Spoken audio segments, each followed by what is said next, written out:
Thought for the day. The way we talk to ourselves creates our reality.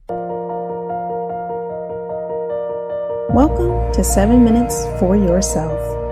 I'm Christina Aina, and I'm so glad you've joined me for what I believe will be 7 of the most enriching minutes of your day. Let's take this time to reconnect with ourselves and improve our well-being. In today's episode of 7 Minutes for Yourself, we are using positive affirmations to help improve our self-esteem. Have a listen. Your reaction is based on your temperament, your personality, and your own inner self-talk. Let me give you an example. Suppose you send someone an email pitching an idea that you really hope they like. You're all excited at what you put in the email, and you're just waiting to hear back from them. But you don't immediately hear back.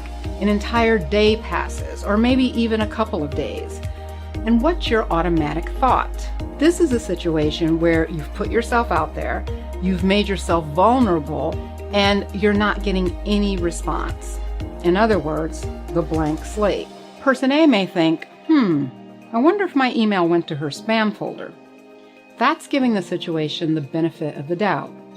Person B may think, I wonder if she hates my idea and she's just trying to figure out a way to tell me. This is a negative assumption. Person C may say, I've totally made myself look stupid in this email, and now I've ruined my chances to get through to this person. That's an even more negative response. So where do you fall? Do you automatically think negatively or positively? We all have blind spots. In a car, the wider the blind spot, the more dangerous the vehicle.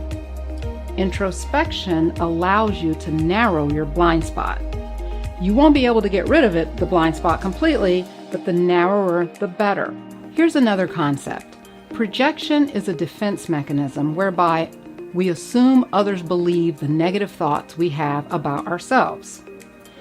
This is one of the ways that you can wallow in low self-esteem. When you have a head full of negative thoughts, you don't need other people to judge you. You have judged yourself and believe that the other person is the one who came up with the idea. Here's an example.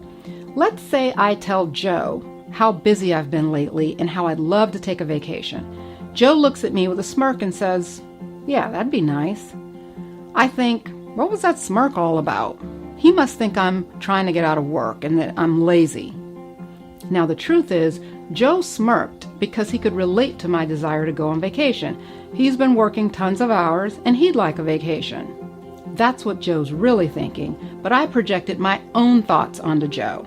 Now let's look at my thoughts. I know how hard Joe's been working, and I also know that I haven't been working as hard. In fact, I just give enough to get through the day and then I'm ready to go home. And now here I am, ready to go on vacation. I don't deserve a vacation. So in reality, I'm the one who believes that I've been lazy at work. But I believe that Joe is the one who thinks I'm lazy. And what's the evidence for this? His smirk. So what's the problem with this? Well, it's problematic on a couple of levels. One, I've assigned negative thoughts to Joe that he doesn't have. And I can build up negative feelings about him and resentments that he doesn't deserve because they're based on false information. The second problem ties directly into the issue of affirming yourself. So it's time to lean in here. When you project negative feelings onto others, you set yourself up for needing them to affirm you and build you up. Projection reinforces your negative thoughts. How do you recognize this in yourself? Well, let me deconstruct the thing with Joe a little bit more. In my interaction with Joe, the real problem is that I feel guilty for not putting in as many hours as Joe and my other colleagues. Rather than look down on Joe for thinking that I'm lazy, first I have to recognize the feeling. And the trigger here is that I believe that I know what Joe is thinking. And that's mistake number one. Unless you believe in the paranormal, it's safe to assume that you cannot read people's minds with accuracy. So if you tend to be a mind reader, recognize that when you hear yourself say, I'm sure he thinks this, and just fill in the blanks with whatever that is, that's a red flag that you're probably projecting. So, okay, that's one step. Identify that you're projecting. The next step is to flesh out the negative automatic thoughts and replace them with positive ones. But you have to recognize your real pain point. So in this case, I could say to myself, well, I'm not lazy, I'm a hard worker. But that's not going to have much impact because it might not be true, number one, and it's too superficial. My real pain point is that I feel guilty for not working hard lately. And the way to affirm myself is statements like, my worth in my job is not defined by how much I've worked lately. I contribute to the team. They still find me valuable. Furthermore, Joe doesn't have time to keep tabs on me. He's got his own life.